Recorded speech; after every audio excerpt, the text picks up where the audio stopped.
누가복음 3장 23절에서 38절까지 말씀입니다. 한 절씩 우리 다 같이 그냥 합독하도록 하겠습니다. 예수께서 가르치심을 시작하실 때에 30세쯤 되시니라.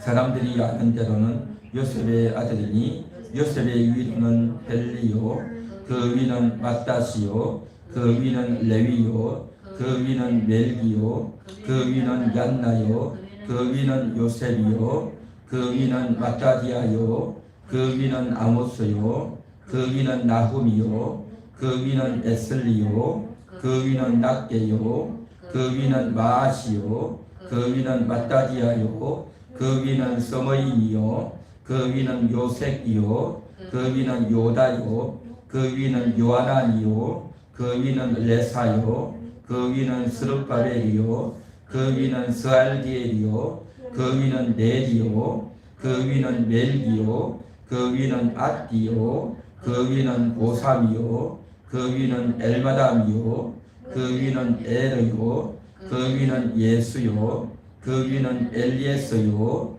그 위는 요림이요, 그 위는 맏다시요, 그 위는 레위요, 그 위는 시므온이요, 그 위는 유다요, 그 위는 요셉이요, 그 위는 요남이요, 그 위는 엘리야김이요, 그 위는 멜레야요, 그 위는 멘나요, 그 위는 맏다디요, 그 위는 나단이요, 그 위는 다이시요, 그 위는 이세요, 그 위는 오벳이요, 그 위는 보아스요, 그 위는 살몬이요, 그 위는 나손이요, 그 위는 아미나답이요, 그 위는 아니요, 그 위는 헤스론이요, 그 위는 베레스요, 그 위는 유다요, 그 위는 야곱이요, 그 위는 이삭이요, 그 위는 아브라함이요, 그 위는 데라요, 그 위는 나홀이요, 그 위는 스룹이요, 그 위는 러우요, 그 위는 벨렉이요,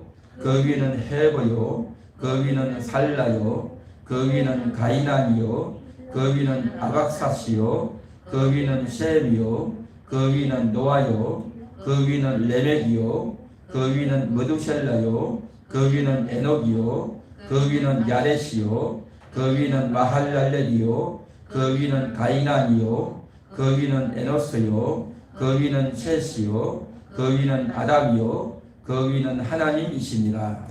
아멘. 오늘 이 본문의 말씀은 예수님의 족보입니다. 예수님의 족보. 예수님께서 요단강에서 세례 요한에게 세례를 받으시죠. 세례를 받으시는 그 순간에 하늘에서 소리가 나서 너는 내 사랑하는 아들이다. 너는 내 사랑하는 아들이다. 내가 너를 기뻐하노라. 그렇게 말씀하셨습니다. 누가복음 3장 22절에 나오죠.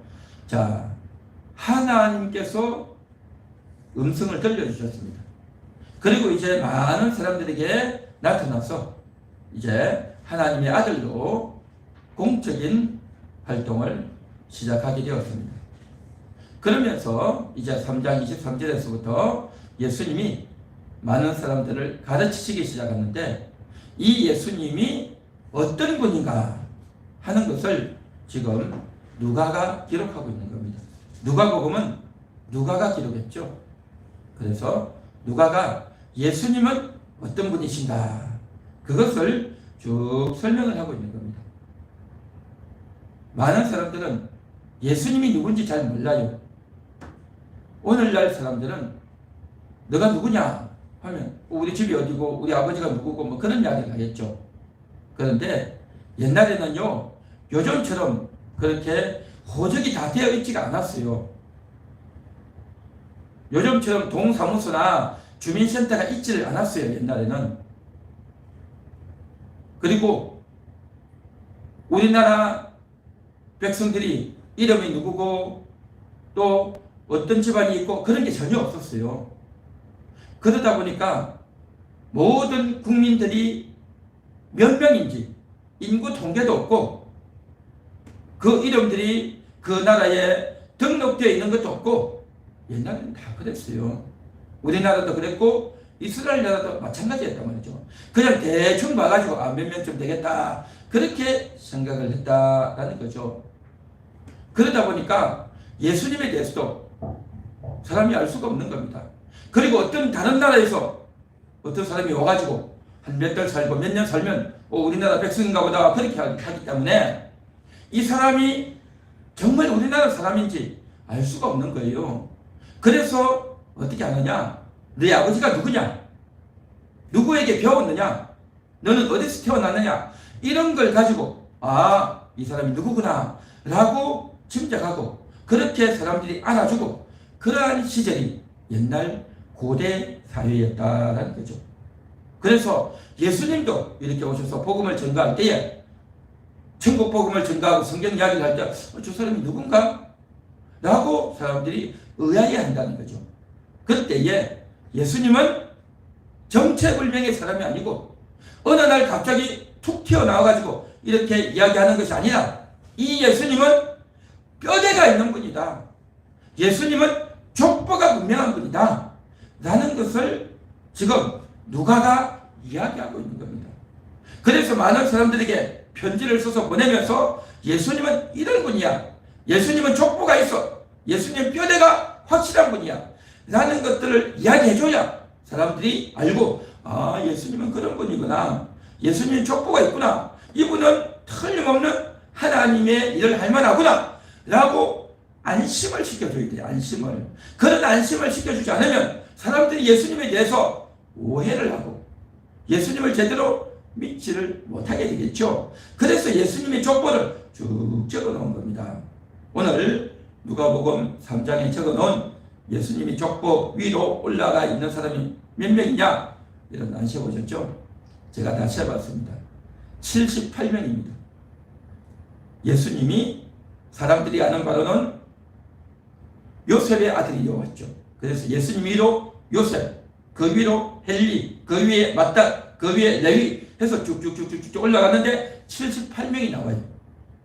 78명이 쭉 나오면서 예수님의 족보가 이렇게 쭉 나오고 있어요. 우리가 오늘 이 본문을 읽었지만 이 본문을 읽기도 쉽지가 않아요. 그렇죠? 한글이 아니기 때문에 읽기도 쉽지 않고 외국 글이다 보니까 발음하기도 쉽지 않은데 제가 이에 있는 내용을 쭉 읽어보면서 특이한 단어가 하나 나왔어요. 뭐냐? 3장 28절에 보면 고3이요 라는 게 나와요. 고3. 야, 대한민국 부모들에게 있어서 고3 엄마가 되면 얼마나 바쁘고 얼마나 힘듭니까? 그죠? 자기 아들이 자기 딸이 고3이 돼가지고 이제 정말 좋은 대학에 보내기 위해서 공부도 열심히 해야 되고 또 간식도 챙겨줘야 되고 신경도 써야 되고 얼마나 수고가 많습니까? 고3. 고3 하면 굉장히 힘들어하고 다들 어려워하는 것이 고3인데 근데 성경이 고3이라고 고3이 여기 보세요. 28절 고3. 네. 우리가 성경을 하나씩 읽어도 그냥 의미 없이 읽는 게 아니라 이렇게 연결도 되겠구나 라고 우리가 생각해 볼 수 있습니다. 그러면서 예수님의 족보가 쭉 올라가는데 어디에 나오느냐? 그 위로 다윗이다 그렇게 나오죠. 그러니까 예수님의 족보 위로 올라가면 다윗이 나오고 그 위로 쭉 올라가면 누가 나오느냐? 유다가 나오고 그 위로 올라가면 아브라함이 나오고 그 위로 쭉 올라가면 셋이 나오고 아담이 나오고 하나님이 나온다라는 거죠. 예수님의 족보는 한마디로 말해서 이스라엘 12지파 중에서 유다지파 아브라함의 후손이다라는 것을 그대로 보여주고 있는 것이 오늘 이 본문의 말씀이다라는 거죠.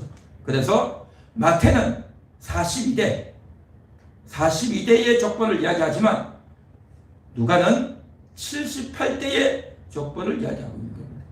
그러면 진짜 예수님의 족보는 42대일까요? 78대일까요? 어떤 게 맞습니까? 실제 족보는요 정확하게는 아무도 알 수가 없습니다. 여기에 적혀있는 마태가 적은 42대 누가가 적은 78대는요 실제 족보는 아니에요. 그 와중에 훨씬 많은 족보가 있을 거예요. 중요한 것은 뭐냐? 그 족보 가운데 정말 믿음으로 살았고 하나님이 기뻐할 만한 신앙으로 살았던 사람들이 기록이 되어 있는 겁니다. 우리가 볼 때는 이 한 명 한 명이 아이고 뭐 이런 이름이 있냐 라고 생각할지 몰라도 여기 보니까요 39절에 보니 33절에 보니까 이런 게 있어요. 그 위는 아미나답이요 그 위는 아니요. 아니래요 아니래. 사람 이름이 아니에요 아니. 그러니까 우리가 볼 때는 별 의미가 없는 이름 같지만 그런데 이 사람은 얼마나 의미 있는 이름인지 몰라요. 믿음의 인물이단 말이죠. 천국에서 기록하는 이름이단 말이죠. 하나님이 알아주는 이름인 겁니다. 천국에 들어가면요 다 소중합니다. 여러분 천국에는요 여러분들만 오는 것이 아니라 우리 대한민국에 있는 그리고 일본에 있는 북한에 있는 중국에 있는 미국에 있는 저 아프리카에 있는 저 아시아에 있는 각 땅의 각 지역에 있는 예수를 믿었던 모든 사람들이 다 오는 겁니다. 여러분 그들을 다 알겠습니까? 얼굴도 한번 못 봤겠죠. 그런데요 신기한 것은 천국에 가면요 다 알아봐요. 다 알아봐. 이 사람이 어떤 사람인지 그 사람의 이름이 뭔지 다 아는 겁니다. 상대방도 나를 알아요. 상대방도 내 영혼을 보고 안단 말이죠. 이런 신기한 일이 어디 있을까요? 전혀 생소한 인물이 아니에요.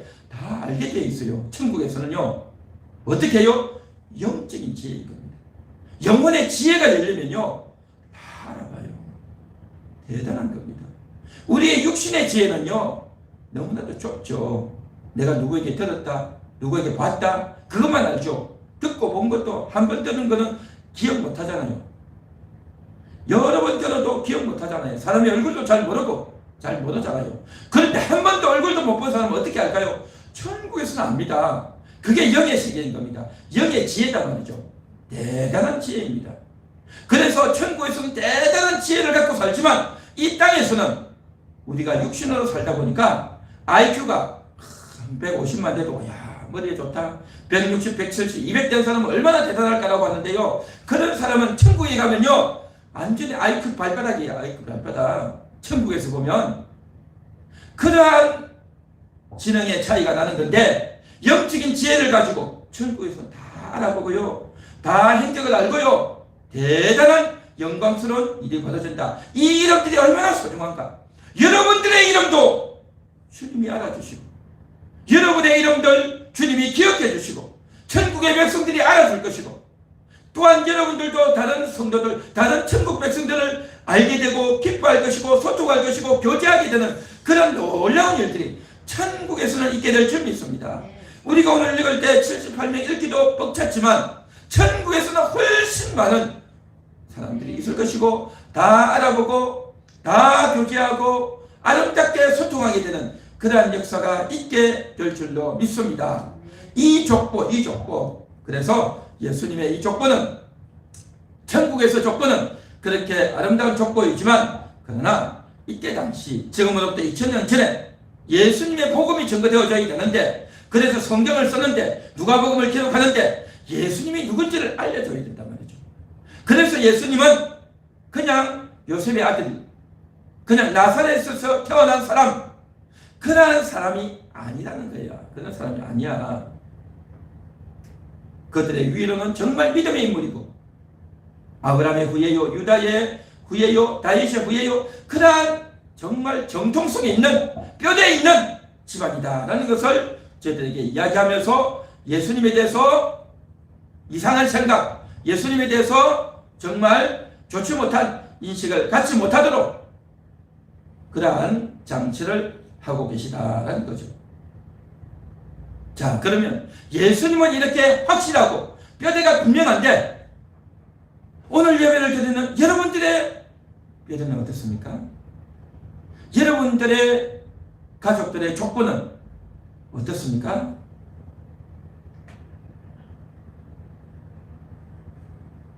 모든 사람들이 다 주민등록이 되어 있고 또 이름들이 다 호적이 기록이 다 되어 있죠. 그런데요 우리는 역사를 조금 배울 필요가 있습니다. 이 대한민국이 있기 전에 조선이라는 나라가 있었죠. 이 조선이라고 하는 나라는요 조선 초기에 양반들이 한 전체 인구의 한 7% 정도밖에 안 됐어요. 7% 아니면 5% 정도, 5에서 7%밖에 안 됐어요. 그 양반들만 족보가 있고 이름이 있었어요. 양반이 아닌 사람들은요, 이름이 제대로 없고 혹시 이름이 있다 해도 성이 없는 그런 사람들이었습니다.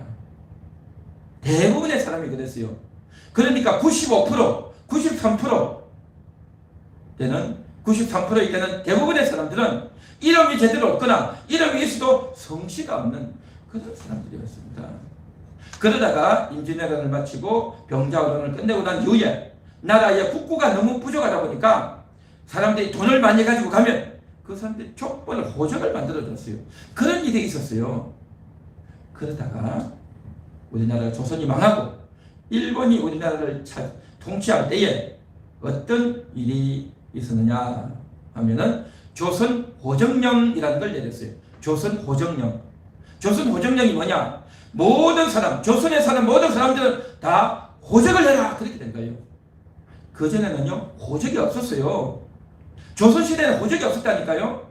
그러니까 모든 사람들의 이름이 관청이 등록되어 있고, 요즘식으로 말하면 동사무소에 기록이 안 돼 있었어요. 그때는.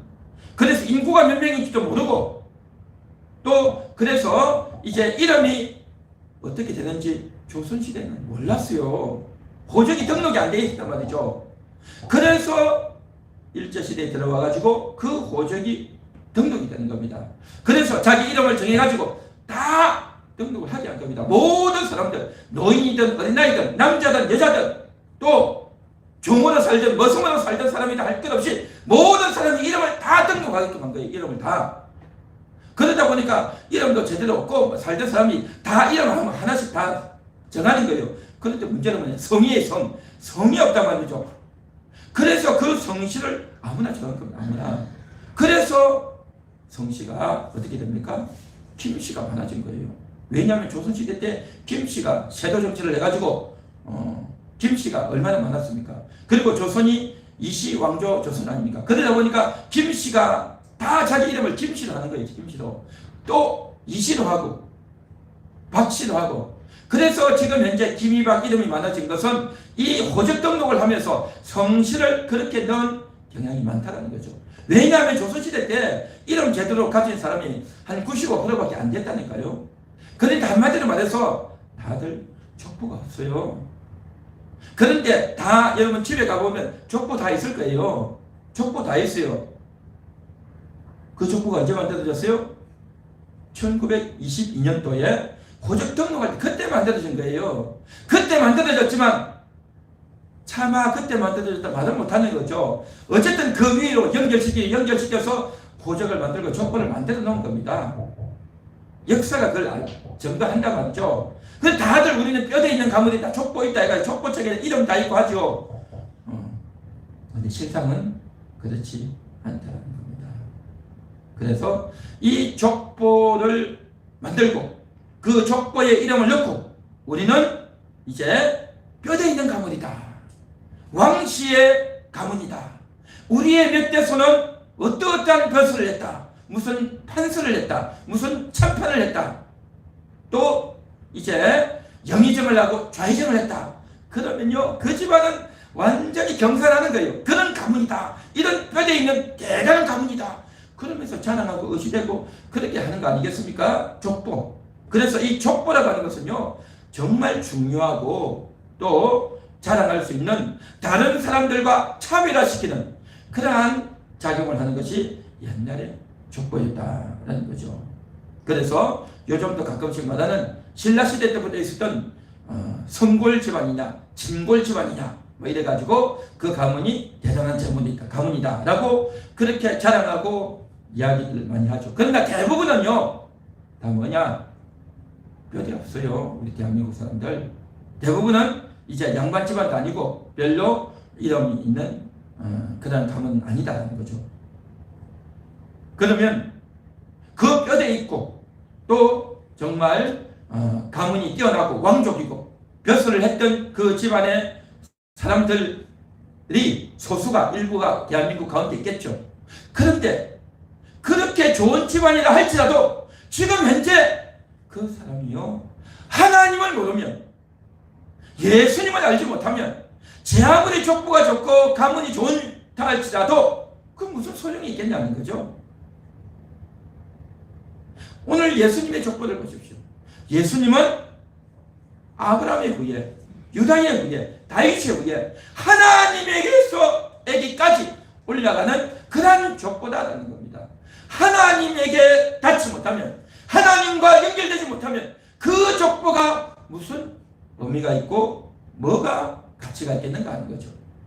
오늘 이 시간 하나님께 예배를 드리고 예수님을 마음속에 영접하고 하나님의 자녀가 된 여러분들은 정말 위대한 가문인 줄 믿습니다. 네. 할렐루야. 여러분은 위대한 가문인 겁니다. 예수를 믿는 가문, 하나님과 연결되어지는 집안, 여러분이 예수를 믿음으로, 여러분의 부모님이 예수를 믿음으로 여러분의 가문은요 이제 복된 가문이고 하나님과 연결된 그러한 대단한 가문이 되는 줄 믿습니다. 사람들이 알아주는 족보, 사람들이 알아주는 가문이 아니라 하나님이 알아주는 가문, 하나님이 인정하는 그러한 가문이 될 줄로 믿습니다. 할렐루야. 그래서 옛날 시대에는요, 고려시대, 조선시대 이때는 공동체로 살았어요. 공동체로 살다 보니까 이제 족보가 굉장히 중요한 겁니다. 공동체로 살았단 말이죠. 그 공동체로 살았다는 말이 뭡니까? 한 1만 명 정도 되는 사람이 크게 이제 사는 거예요. 그 사람들이 같이 농사 짓고 같이 모내기도 하고, 그렇죠, 같이 추수도 하고 또 같이 명절도 지내고 또 전쟁이 오면 온 마을 사람들이 같이 나가서 싸움도 하고 또 맛있는 게 있으면 같이 나눠 먹고, 그러니까 완전히 공동체 생활이었어요. 고려시대가 그런 시대였어요. 그런 시대에. 그렇게 고려시대를 지내다가 조선시대가 오면 어떻게 되어지느냐? 그러면 고려시대에는 전부 다 그런 마을만 있었느냐? 그렇지 않아요. 큰 덩치가 하나 있고 또 여기도 한 동네가 있으면 이 동네와 이 동네 사이에 뭐가 있냐? 산이 있어요. 산이 있고 강이 있으면 거기 사람이 살 수 없잖아요. 그런 곳에는 누가 사느냐? 그런 곳에는 바로 일본에서 들어온 사람, 저 여진족이나 그란족들, 또 아시아에서 들어온 그런 사람들, 그런 외국에서 들어온 사람들이 그런 곳에 사는 거예요. 그런 곳에. 고려에서 원래 태어나서 부모에게서 태어난 그 사람은 그 공동체 하에서 한 1만 명 정도 살고, 이 공동체와 저 공동체 사이에 저 산골짜기나 사람들이 살기 힘든 그런데 외국인들이 사는 거예요. 그러니까 모든 동네가 다 이렇게 골고루 사는 것이 아니라 이제 그렇게 큰 덩치로만 살았던 겁니다. 이게 고려시대예요. 그런데 조선시대에 오면요, 사람들을 계수하기가 쉽지 않아가지고 그것들을 다 없애버렸어요. 그것들을 다 없애버리고 다 그냥 섞어버린 겁니다. 다 섞어버리고 지역 단위로 다 섞어버렸어요. 그래서 조선 8조로 나누는 거 아니겠습니까? 그렇게 딱 나누다 보니까 어떻게 되어지느냐? 옛날부터 있었던, 또 종으로 있었던 그런 사람들이 있단 말이죠. 노예로 있었던 사람들, 외국에서 들어온 사람들, 그런 사람들을 신분을 정해버린 겁니다. 신분을.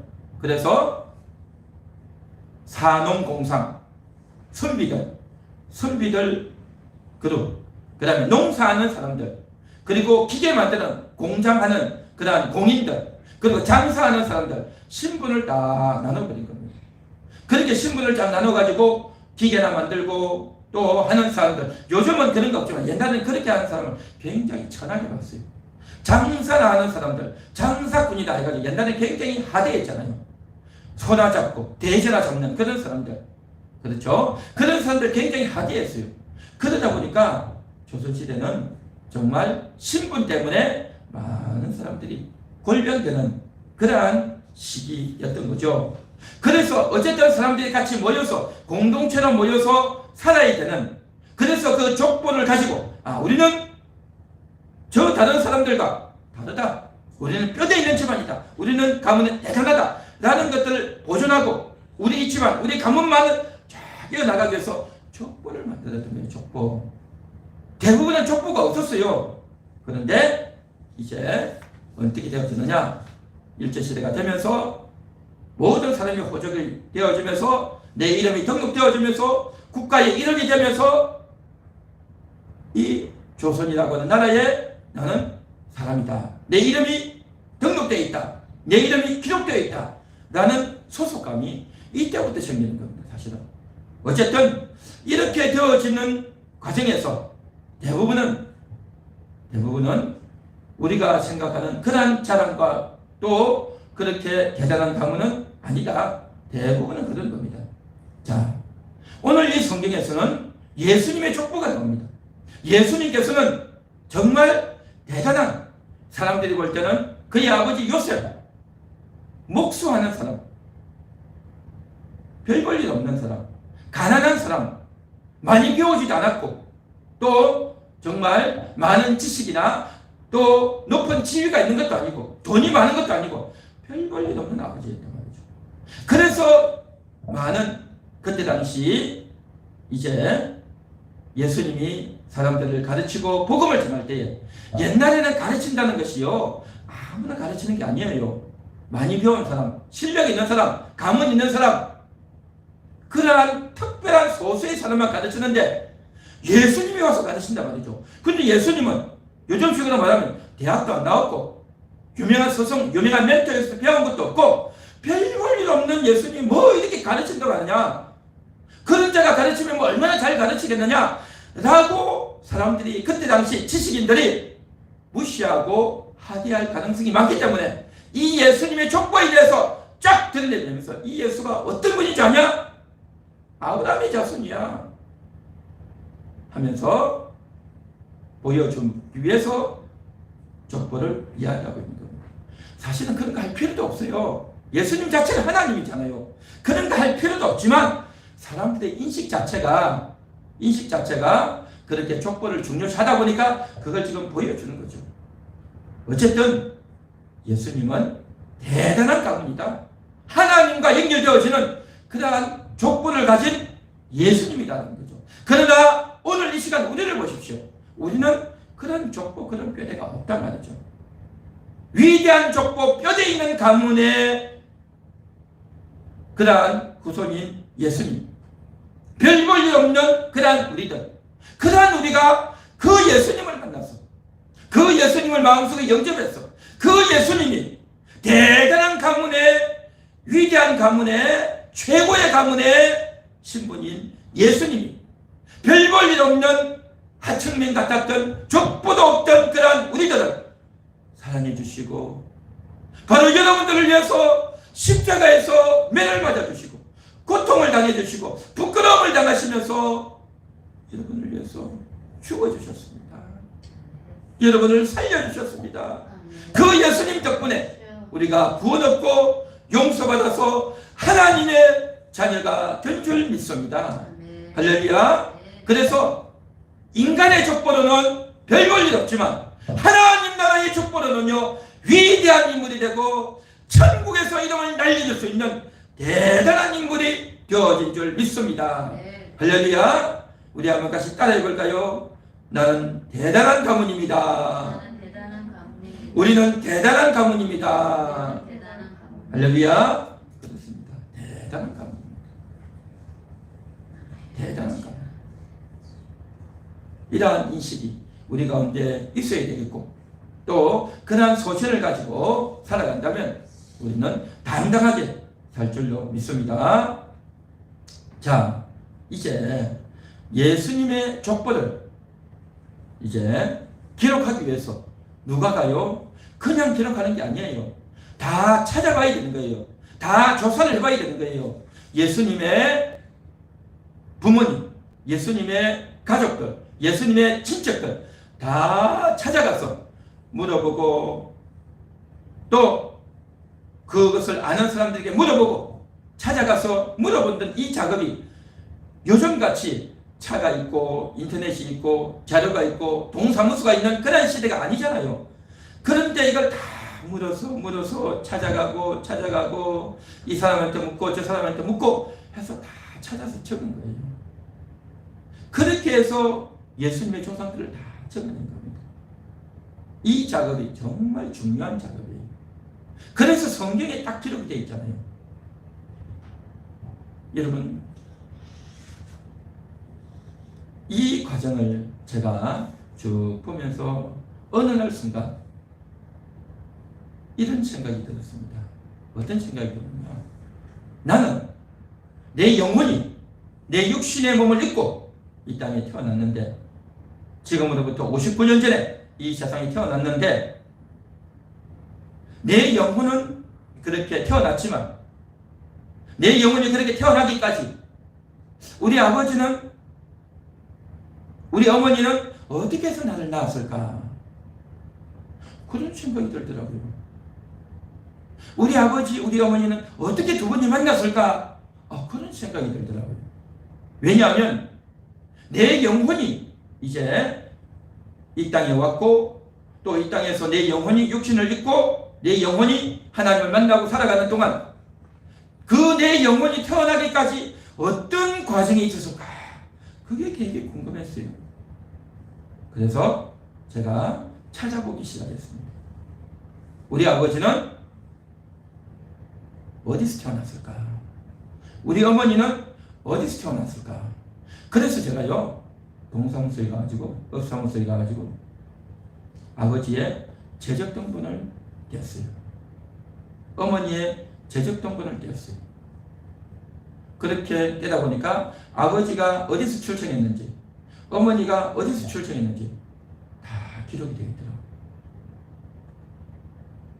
그리고 아버지가 어떻게 출생했는지를 알았는데, 이제 아버지 어린 시절을 알려면 할아버지를 또 알아야 되겠더라고요. 그래서 할아버지 재적등본을 떼었어요. 그렇게 재적등본을 떼면서 제가 차츰차츰 확인을 했어요. 확인을 하면서 아버지는, 제 아버지 같은 경우에는 7남매였어요. 6남 1녀. 7남매 중에 4번째였어요, 아버지가. 그리고 이제 아버지 재적등본에서는 뭐가 나오냐면 아버지 이름이 나오고 어머니 이름이 나오고 자녀들 이름이 쫙 나와요. 그런데 할아버지 재적등본을 떼니까 아버지 형제간들이 쭉 나오더라고요. 아버지 형제간들이. 그래서 아버지 형제간들이니까 저에게는 큰아버지나 삼촌이 되겠죠. 그래서 큰아버지 이름이 어떻게 되는지, 또 큰어머니 이름이 어떻게 되는지 제가 재적등본을 보고 알게 되었어요. 옛날에는 큰어머니 하면 큰어머니인가 보다, 숙모인가 보다 그렇게만 알았지 이름을 몰랐어요. 어릴 때 그렇게 살았어요. 그래서 그걸 보면서 그분들의 이름도 알고, 그분들의 나이도 알고, 또 그 자녀들도 알고, 그러면서 착착 자료를 가지고, 또 그 자료에 의해서 우리의 사촌들 또 전화도 하고, 그러면서 알아봤죠. 지금 어디 살고 있고 나이가 어떻게 되고 쫙 알아보니까요, 이게 나오는 거예요. 왜냐하면 제가 어렸을 때는 우리 가족들끼리도 서로 교류가 없었어요. 추석이나 설이 돼도 서로 가지도 않고 오지도 않고 만나지도 않고 서로 연락도 안 하고 그렇게 지냈어요. 참 가문이 그렇죠. 그렇게 지내다 보니까 잘 알지도 못하는 그런 상황이었죠. 그래서 제가 그걸 다 적었어요. 다 적고 몇 번에서 수정해서 적고 기록하면서 우리 아버지 형제간의 7남매구나. 또 아버지 형제간 이름들, 또 그 부인의 이름들 다 적으면서 다시 생각하면서 옛날에 어떤 일이 있었는가. 그리고 우리 아버지는 이제 거기에 보니까 언제 결혼을 하셨는가. 그 결혼 날짜를 보니까 제 생일 날짜가 같더라고요. 우리 아버지 어머니 결혼한 날짜가. 그러니까 옛날에는 이 혼인신고를 제때 안 했어요. 아들을 낳아가지고 출생신고해야 되니까 그때 혼인신고를 했더라고요. 어쨌든 그래가지고 아버지 어머니가 서로 이제 했고, 아버지가 28에 어머니가 26에 결혼을 했고 이렇게 쭉 있더라고요. 그래서 아버지가 이제 살던 고향을 제가 한번 가봤어요. 이제 실제로 가봤어요.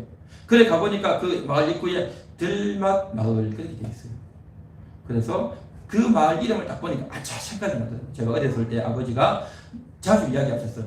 들막 이야기했는데 그때는 들막이 뭔지도 몰랐고 왜 저런 말을 이야기할까 라고 생각하고 별로 귀담아 듣지도 않았어요.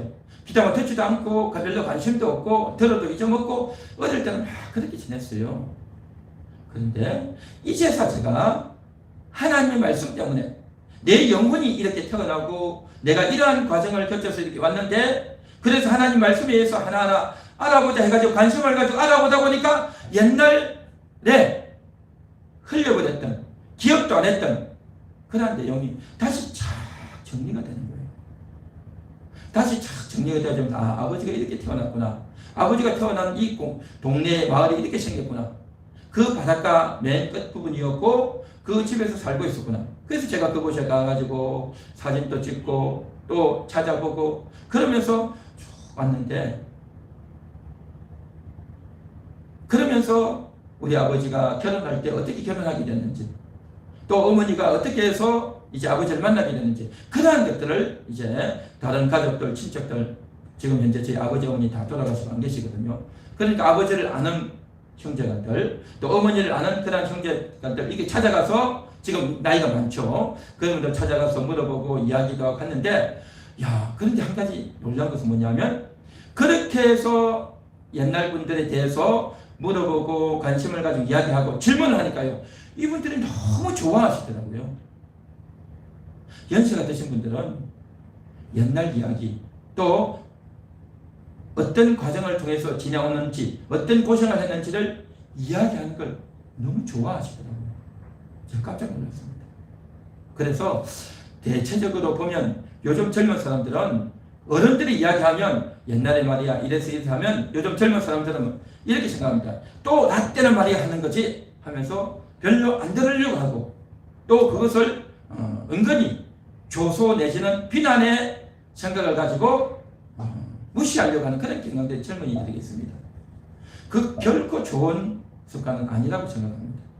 물론 어떻게 보면 알아듣기도 힘들고 관심도 없는데 왜 그런 이야기 하냐라고 할지 몰라도요, 나 때는 말이야 또 그런다라고 하지만, 그렇게 말했던 그 젊은 사람들이요, 자신이 60이 되고 70이 되고 80이 되고 보십시오. 본인도 똑같은 이야기 할 겁니다. 왜냐하면 그분들은 그 이야기를 하는 이유가 있어요. 그게 너무 중요하기 때문에. 그분의 인생 가운데 여러분의 아버지, 여러분의 어머니, 그 어른들이 발음도 정확하지 않고 말의 논리도 없고 정말 엉망으로 된 말귀도 알아듣기 쉽지 않은 그런 이야기를 한다 할지라도, 그분들의 기억 속에는 그게 너무 중요하기 때문에 하는 거예요. 사실은 반복적으로 하는 거예요. 그리고 성경에도 보면 이런 말씀이 있어요. 너희는 옛날 일을 기억하라, 그렇게 말씀하셨어요. 옛날 일을 기억하래요. 옛날 일이 뭡니까? 요즘 식으로 말하면 라떼예요. 라떼. 그 옛날 일을요 함부로 취급할 게 아닙니다. 옛날 일을 기억하고 옛날에 하나님께서 어떻게 언약하셨는지, 옛날에 하나님께서 어떻게 역사하셨는지 기억하라는 겁니다. 예수님도 그랬잖아요. 성찬식을 하시면서 이 잔을 내가 다시 올 때까지 기념하라 그랬잖아요. 그러니까요, 우리는 하나님 말씀 때문에라도 성찬식을 하고 하나님 말씀을 듣고 아브라함의 이야기를 하고 다윗의 이야기가 다 라떼 아닙니까? 다 옛날 이야기죠.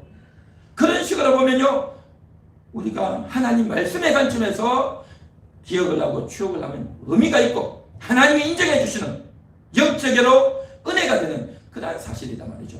그래서 사람들이 하는 말에 의해서 라떼는 하면서 함부로 들어서는 안 된다는 겁니다.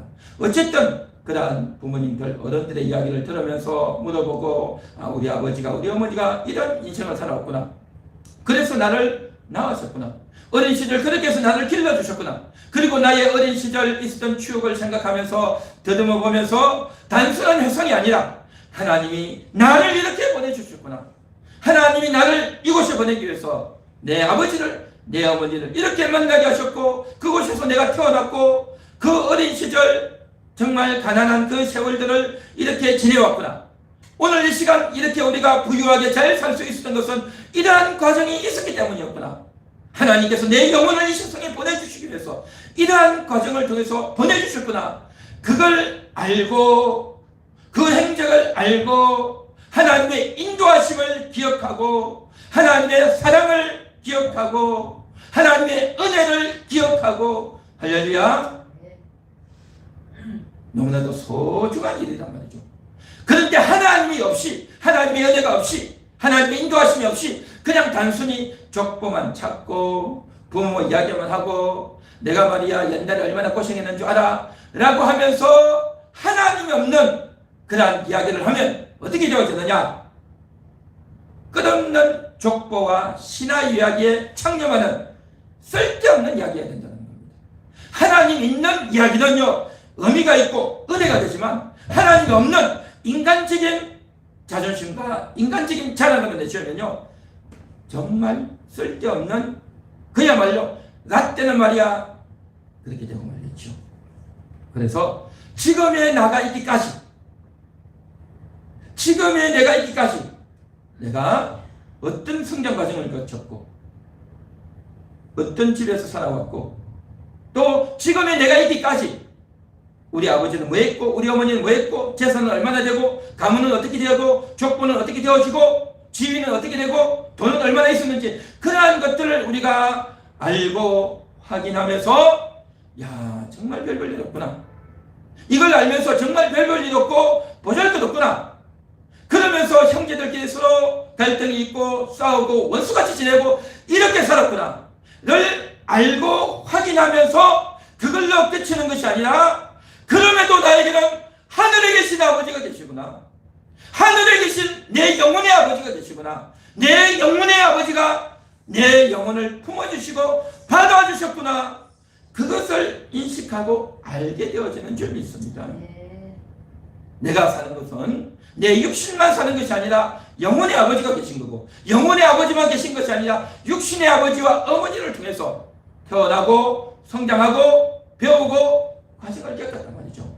그러는 과정 가운데서 내가 육신을 살면서 어린 시절을 지나고 학교를 다니고 친구를 사귀고 가난한 시절을 지나오고, 그러면서 내 영혼이 어떠한 행적을 지내고, 그래서 내 육신의 부모는 나에게 이러한 것들을 주기도 하고 못 주기도 하고 상처를 주기도 하고 내가 맞기도 하고 그렇게 살았지만, 그러한 가운데서 영이신 하나님이 나에게 어떻게 역사하셨는지, 영이신 하나님이 그러한 연약하고 부족했던 육신의 부모가 해줄 수 없는 것을 영이신 하나님이 역사하셔서 찾아오셔서 도와주시고 결정적인 순간에 보이지 않는 손길로 우리를 지켜주시고 함께해 주셨던 줄 믿습니다.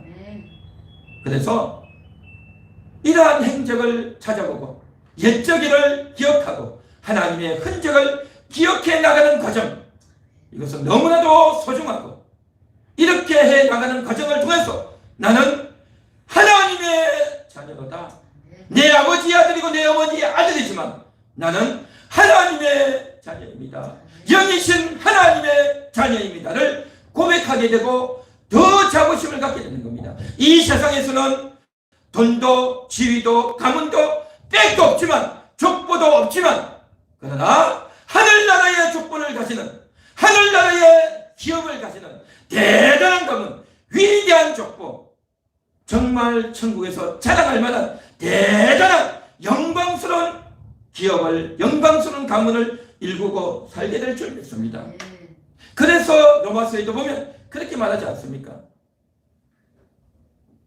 예수님이 우리의 형이 된다고, 우리가 예수님의 아우가 된다고, 정말 그러한 위대한 족보가 되고 예수님의 아우가 되는, 예수님을 잇는 그 자녀가 되는 그러한 영광스러운 존재가 되고 영광스러운 그러한 이름이 된다고 하는 것, 얼마나 자랑스러운지. 그래서 제가 족보를 알아보고 가문을 알아본 것이 단순히 인간적인 작업이 아니라 하나님을 알아가는, 하나님의 행적을 찾아가는 그러한 과정이었기 때문에 의미가 있었고, 어린 시절에서는 잘 몰랐고 관심도 없고 들어도 이해도 안 되고 듣고도 잊어먹고 그랬지만, 이제는 그것이 의미가 있구나, 이제는 그것이 정말 소중하구나 하는 것들을 알고, 연세 드신 어르신들을 찾아가서 하나씩 하나씩 옛날 이야기를 꺼내서 물어보면요, 싫어하는 것이 아니라 너무 좋아하세요. 너무 관심을 가지고 즐겁게 이야기해 주셔요. 이야기가 되는 거예요. 그런 이야기를 하다 보니까 이야기가 통하고, 와, 그냥 너무너무 잘 지나게 되더라고요. 그래서 여러분들도 한번 해보시면 참 의미가 있을 겁니다. 하나님의 은혜가 있으면, 하나님이 그러한 은혜를 주시면 가능하겠죠.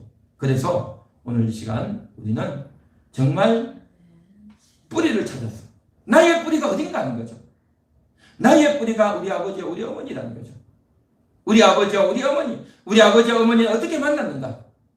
그러한 집안은 별 볼 일 없는 게 이게 뭔가? 라고 할지 몰라도 그 별 볼 일 없는 집안에서 태어나서 고생하고 살았지만, 그러나 하늘아버지가 별 볼 일 있게, 하늘아버지가 위대하게 대단한 기업을 주신다는 것을 알고 더 하나님을 찾게, 더 하나님을 의지하게 되는 그런 교회가 되지 않냐 말이죠.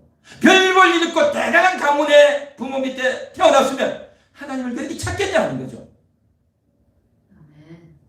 오늘 이 시간 정말 우리의 뿌리를 찾아서 뿌리의 현실을 알고 확인하면서 정말 그러한 과정 가운데서 육신의 뿌리로는 별 볼일 없을지 몰라도 영적인 뿌리로는 별 볼일 있다, 대단하다 하는 그런 자부심을 가지고 오늘도 말씀을 들으시고 감사하며 살아가시는 그러한 여러분 되시기를 축원합니다.